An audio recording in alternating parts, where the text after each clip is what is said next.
Halo Endless Requiem, sekarang aku mau bahas tentang dua stun yang paling disaingi oleh JoJo fans, yaitu dua stun Gold Experience Requiem dan juga stun Made in Heavens-nya. Nah, di sini dua stun ini memiliki part beda ya, atau appearance-nya atau tayangnya itu di part yang berbeda. Jadi kita tidak bisa melihat mereka bertarung.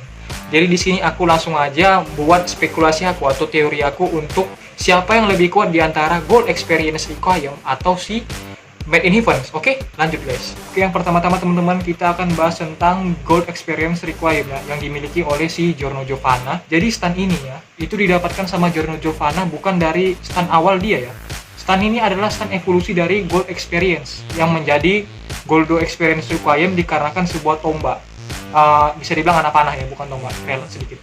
Jadi tombak itu bisa memilih seseorang yang pantas untuk dijadikan Requiem begitu ya, atau evolusi dari sebuah stun. Kebetulan atau bukan kebetulan atau memang pantas.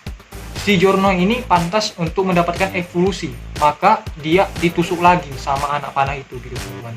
Jadi kan si Giorno Giovanna ini sebenarnya itu mendapatkan kekuatan bukan dari anak panah ya. Si Giorno Giovanna ini mendapatkan kekuatan dari keturunan Joestar, oke. Nah, di situ dia udah mendapatkan kekuatan dari keturunan Joestar, terus dikarenakan anak panah ini menganggap si Giorno Giovanna ini sebagai orang yang layak untuk dievolusi, maka dia ditusuk lagi deh sama anak panah itu. Dia kalau di scene animenya dia dari tangan ya, tertusuk sampai ke apanya gitu, sampai ke lengannya lah, keluar lagi. Jadi di situ langsung keluar Gold Experience Requiem teman-teman. Ya, by the way teman-teman, di sini evolusi dari anak panah itu bukan cuman si ini ya, bukan cuman si Giorno aja, itu adalah si Pornalev yaitu Chair Requiem sama Bite the Dust ya. Waktu itu Bite the Dust belum disebut Requiem karena itu masih di part 4. Di sini start basicnya aneh banget nih Gold Experience Requiem-nya teman-teman. Dia itu mau itu destructive power-nya atau kekuatan penghancurnya itu random ya, atau tanda tanya gitu. Tanda tanya, tidak diketahui. Terus speed-nya juga tidak diketahui. Range-nya itu atau jarak yang dapat dipakai untuk kita nyerang lawan, misalnya gini, si Star Platinum kan dia berjarak dekat ya teman-teman ya.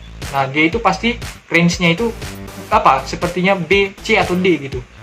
Kalau si Gold Experience Requiem, dia itu range-nya malah tidak diketahui gitu.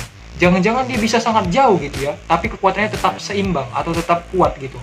Jadi dia itu speed-nya tanda tanya, destructive power-nya tanda tanya, oke. Terus range-nya tanda tanya, persistennya itu tanda tanya juga, persistence-nya atau ketangguhannya gitu ya. Bisa dibilang itu sebagai kayak willpower-nya gitu. Itu dia tidak tahu juga gitu, tanda tanya. Apalagi precision-nya juga tidak tahu juga. Precision itu ketepatannya ya, atau akurasinya. Terus sama development potensialnya itu teman-teman, itu juga tanda tanya, atau perkembangannya, maksudnya itu potensi dia bisa berkembang sampai kapan gitu, itu pun tanda tanya juga. Jadi semua basic awalnya itu tanda tanya teman-teman, oke. Itu memang gila gitu, bukan A bukan S ya kan, tapi tanda tanya. Kita nggak tahu sampai mana bisa ini apa, bisa berkembang, mungkin maksud Araki begitu ya. OP kali ini memang stunnya memang OP.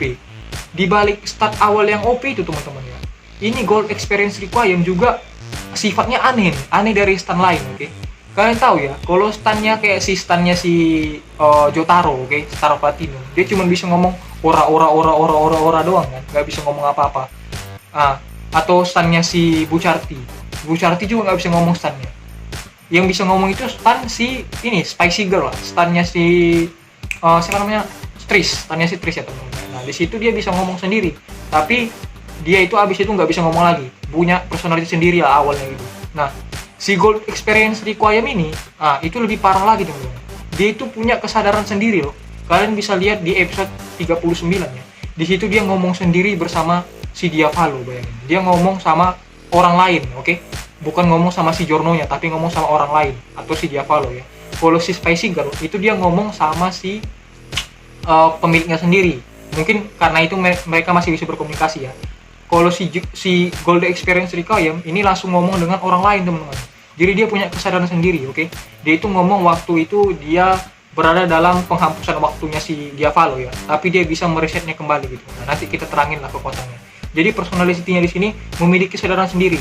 Jadi dia bisa atau diprogramin atau dia punya ini program awal itu untuk melindungi si Giorno Giovanna katanya. Dia melindungi pemiliknya walaupun dengan keadaan apapun. Misalnya begini, kalau kita pakai stunnya Star Platinum, itu kan harus dikeluarin dulu kan kekuatannya, baru bisa kita defense atau bisa kita attack.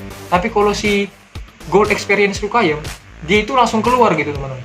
Dia langsung keluar stunnya itu. Maksudnya dia punya kesadaran sendiri. Misalnya si Giorno Giovanni ini lagi nggak siap mau dipukul musuh lagi dari belakang. Tapi si Goldo Experience ini bisa langsung keluar gitu. Nah, seperti itulah yang dilakukan dia waktu dia follow mau ngapus waktunya si Giorno ya, mau pukul dia dari belakang. Dia kan langsung nge-reset gitu, langsung di-resetnya waktunya itu. Oke, kita bahas kekuatannya nanti. Nah, di situ ini membuat sepertinya Giorno Giovanni ini memiliki ini apa, defense ya, defense tak terbatas gitu, defense unlimited atau absolute, dikarenakan dia walaupun tanpa adanya kesadaran atau tanpa adanya ingin mengeluarkan stun, dia udah bisa membuat stunnya itu melakukan tindakan sendiri. Oke, ini stunnya OPL teman-teman, dia udah punya kesadaran sendiri ya kan, potensi stun basicnya itu tidak terbatas atau random ya, kita nggak tahu juga apa maksud si Araki itu. Kita lanjut ke kekuatannya si Golden Experience Requiem ini. Kekuatan pertamanya itu sama ya dengan Gold Experience ya, sebelum Requiem. Dia itu dapat membangkitkan atau memberikan energi kehidupan kepada benda-benda mati seperti ini ya, seperti Mick ini. Dia bisa membuatnya jadi kupu-kupu atau jadi kumbang atau jadi kata, jadi apalah. Pokoknya dia size-nya itu yang wajar gitu. Size-nya yang wajar dengan benda yang disentuh dia atau yang dipukul dia, oke? Maksudnya dipukul ya. Di sini pengaktifan memberikan energi kehidupan itu harus dipukul dulu, oke? Gold Experience ini beda lagi dengan Gold Experience Requiem ya. Kalau Gold Experience saja, dia kan udah aku terangin, kalau dia itu harus dipukul dulu. Nah, berbeda dengan Gold Experience Requiem, oke? Gold Experience Requiem, aku nggak tahu kayak mana cara kerjanya, tapi pas di scene episode 39, dia itu langsung nembakin, kayak dia itu lempar ya, bukan nembakin, tapi itu cepatnya bukan main gitu, dan akurasinya tepat kali kena tangannya si Diavolo teman-teman. Jadi dia itu kena tangannya si Diavolo, itu sebuah kerikil ya, kerikil batu itu tiba-tiba jadi kalajengking gigit tangannya Diavolo teman-teman. Aja dia langsung bisa transfer, oke? Mungkin ini upgrade-annya gitu, ngeri nggak? Awalnya dia cuman bisa kalau dipukul, terus abis itu dia bisanya disentuh. Nah, itu kekuatannya memang gila ya, sadis kekuatannya. Dan kekuatan yang paling sadisnya itu special ability keduanya teman-teman. Special ability yang telah didapat waktu Requiem, yaitu mereset semuanya menjadi zero. Gila, itu mereset semua jadi nol. Itu gila kali teman-teman ya. Itu bisa membuat kalian mati unlimited coy. Sama kayak Diavolo nggak mati-mati tapi mati terus. Ngerti nggak kalian? Nah di sini dia, biar aku jelasin ya maksudnya zero ini gimana. Dia itu kekuatannya itu mereset segala hal itu menjadi kembali ke bentuk semula. Jadi di sini dia itu memiliki range ya teman-teman ya. Jadi dia nggak perlu mukul gitu. Kayak Diavolo itu kan dia mau menghapus kekuatannya si, bukan, maksud aku menghapus waktu 10 detik ya untuk mau bunuh Giorno. Tapi sebelum dia padahal dia sudah hapus itu ya, bukan sebelum, dia sudah hapus 10 detik. Tapi terreset lagi 10 detiknya itu jadi ada kembali gitu. Jadi belum terhapus lagi 10 detiknya itu. Padahal si JR ini belum sama sekali mukul si Diavolo. Oke? Jadi di situ dia bisa mengembalikan waktu itu berdasarkan range, yaitu seberapa jauh atau seberapa dekat sang lawan itu dengan si GER atau Gold Experience Requiem ya. Itu kalau aku kira-kirakan ya, ini mungkin aku teori aja karena Araki nggak sebutin. Mungkin itu sekitar 3-5 meter ya.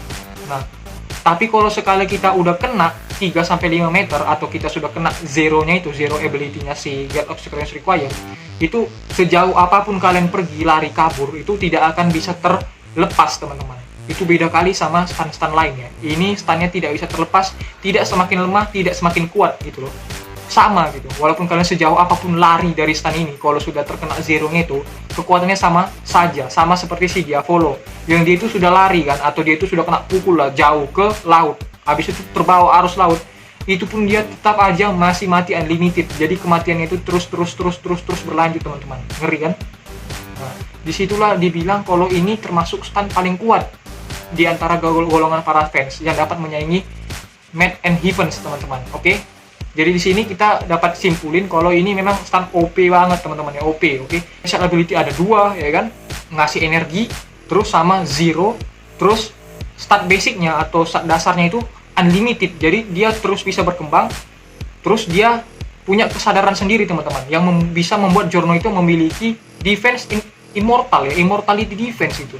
yang absolut, oke? Dikarenakan personality-nya sendiri itu. Dan range-nya Zero itu memiliki range 5 atau sampai 3 sampai 5 meter, teman-teman. Makanya dia itu bisa mempertahankan atau melindungi Giorno dalam keadaan apapun.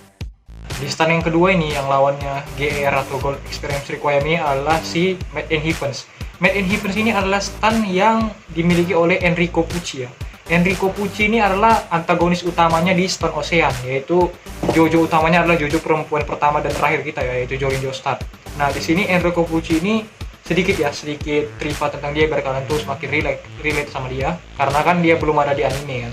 Jadi si Enrico Pucci ini dia adalah seorang sipir penjara ya kan. Dia itu seorang sipir penjara yang menahan si pemain utama ini si Jolin gitu ya, intinya gitu. Enrico Pucci ini sifatnya itu sama seperti Dio gitu ya. Dia itu penjahat yang ada ininya mimpinya gitu. Jadi dia itu mimpinya itu ingin menciptakan surganya dunia gitu ya. Makanya itu dia start akhirnya itu adalah Made in Heavens ini, teman-teman. Nah, di sini kita fokus dulu ke Enrico Pucci-nya, dikarenakan Enrico Pucci ini ada hubungan langsung dengan Dio ya.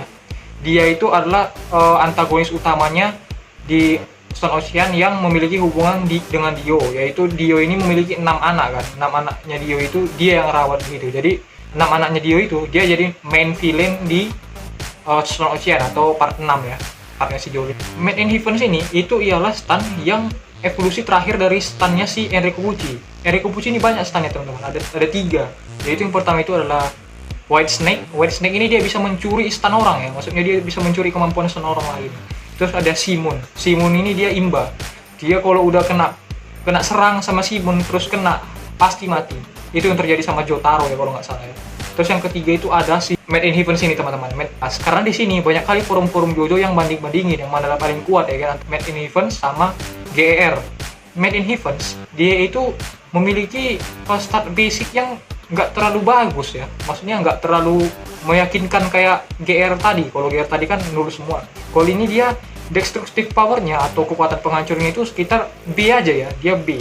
Terus speednya ini yang paling memang nggak masuk akal, speednya ini gila, unlimited cuy. Terus range-nya itu C ya kan, persistence itu atau ketangguhannya atau pokoknya dia itu bisanya menahan sampai kapan itu A. Terus precision atau akurasinya cuman C, sama development potential ya, potensi yang akan dikeluarin dia itu A ya.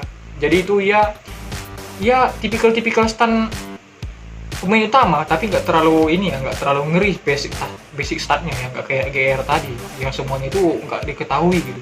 Nah, terus di sini ya, Made in Heavens ini itu dia pernah dibilang sama Dio kalau Made in Heavens itu sebuah rancangan mereka untuk menciptakan surga baru gitu, di catatannya si Dio, teman-teman. Nah, si Made in Heavens ini tipikal stand humanoid ya, hampir sama dengan si GR, tapi bedanya di ukuran gitu ya. Kalau si GR Gold Experience Requiem itu dia setinggi Crazy Diamond atau enggak setinggi si Serapatinum, sedangkan si Made in Heavens itu dia kecil ya, teman-teman. Sekitar ketingginya si Ekos aktrinya si Hiroshi Koichi, yaitu kawannya Jobrosnya si Josuke yang kecil yang pendek itu. Nah, dia sebesar itu cuman.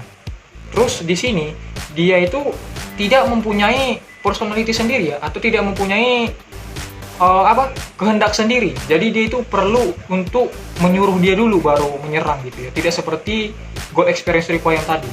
Special ability-nya, teman-teman, itu adalah mempercepat waktu ya. Nah, tipikal villain-nya si Araki ini memang punya kekuatan tentang waktu juga ya kan. Seperti dia menghentikan waktu, dia follow menghapus waktu ya kan.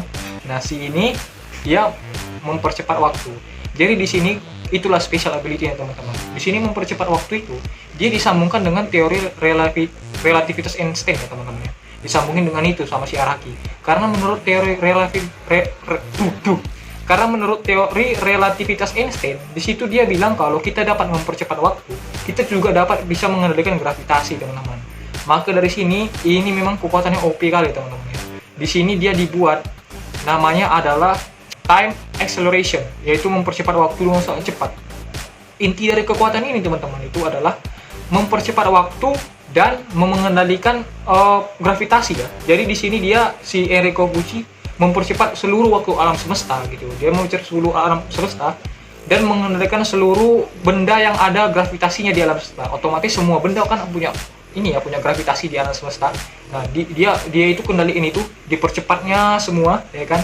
Tapi manusia atau makhluk hidupnya di waktu yang tetap gitu loh, nggak dipercepat dia, jadi di waktu yang tetap. Jadi di sini cara kerja gini, misalkan sinar matahari ya kan mengeluarkan volume energi 5 gitu kan setiap detiknya, dikarenakan dipercepat sampai berpercepat-cepat bercepat mungkin ya, yang 5 itu jadi 1 detik jadi 5.000 energi gitu. Jadi setiap makhluk hidup yang kena awalnya cuma 5 per detik, sekarang jadi 5.000 per detik. Makanya itu bisa melelehkan si makhluk hidup ini.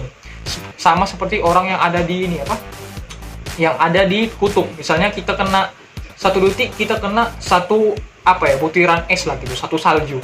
Nah, dikarenakan kita ini ditahan waktunya ya kan, manusia ini ditahan waktunya, terus alam semesta ini waktunya dipercepat, jadi kita ini tetap ada di waktu yang awal, tapi alam semesta udah di waktu yang beda. Jadi awalnya kita per detik cuma kena 1 salju, kita jadi dapat per detik kena 5.000 salju teman-teman. Jadi kita cepat membekunya, langsung beku kita 1 detik itu.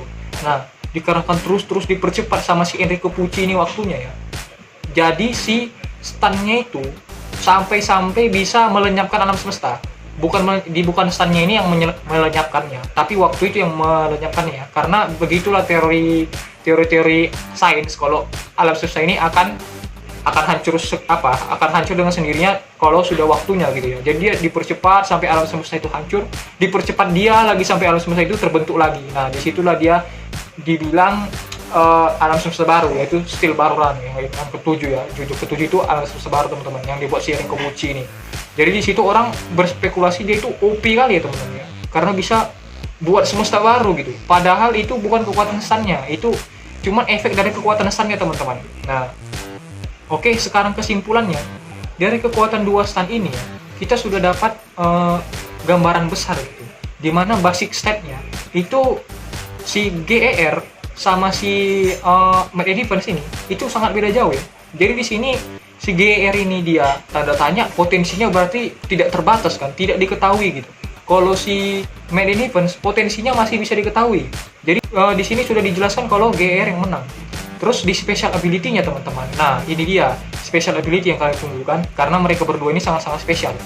Di sini kalau mereka bertarung ya, kalau kita lihat dari special ability-nya, tentu yang dimenangkan oleh pastinya aku rasa gold experience ya, yaitu hero ability-nya. Dikarenakan apa teman-teman ya? Kalau si time acceleration-nya punya si Enrico Pucci teman-teman, dia harus butuh sebuah waktu gitu. Dia harus butuh sebuah pemakaian gitu teman-teman.